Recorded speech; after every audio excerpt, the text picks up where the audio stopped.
Епизода 3. Научна мисија. Сончевиот систем се менуваше.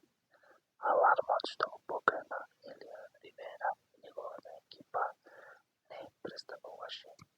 Нивната планета Тера беше на рамот на катастрофа. А времето за подготовка се топеше како лед на сонце.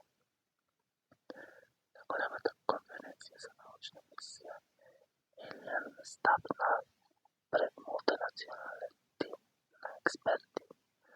Проекциите за Аурелија беа јасни.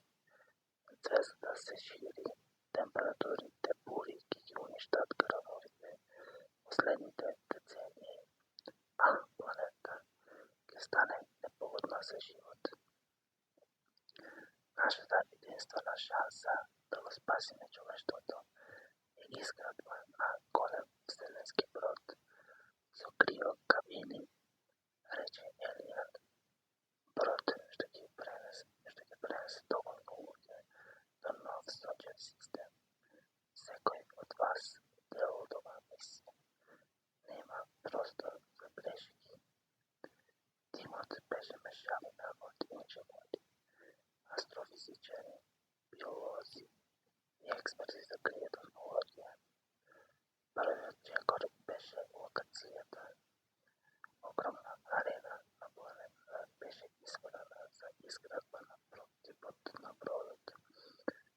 Ова е најголемата конструкција што човештвото некогаш направило, рече главниот инженер доктор Вален Ли, додека ги разгадуваше спецификациите.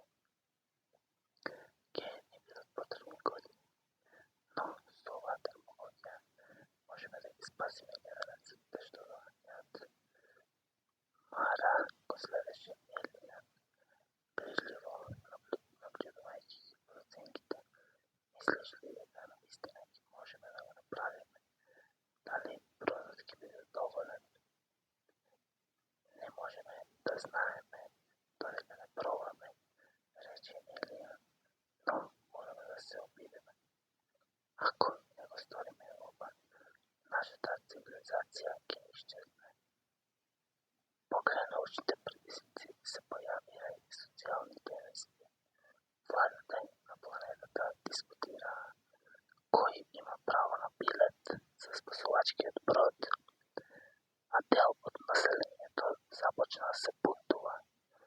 Некои веруваа дека природата ќе најде начин да ги преживее луѓето на планетата. Други тврдеа дека бродот е елитистички проект за богатите.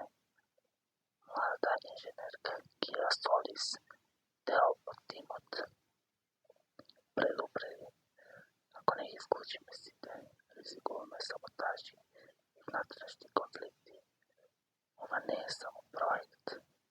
Ова е борба за доверба. Тимот започна со првите прототипи на криокабините. Мали тестови со животни покажаа успешни резултати, но проблемите беа непредвидливи. Системите за воздух, регулација на температурата и електричната стабилност покажуваа мали дефекти, што може да станат катастрофални при масовно користење. Во исто време, првите климатски промени станаа видливи на површината.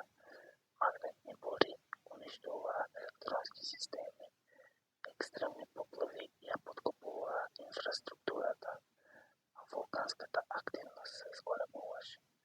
Сите знаеја дека времето за тестирање и изградба ќе биде кратко.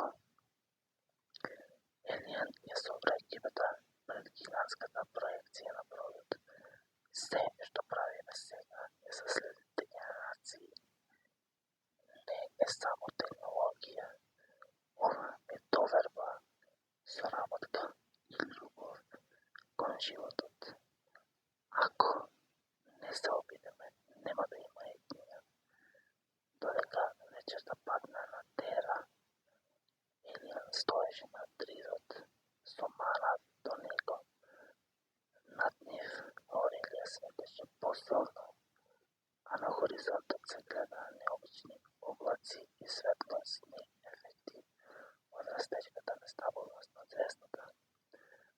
ова е почеток, рече тој. Научната мисија започна. Човештвото се соочило со својата најголема авантура и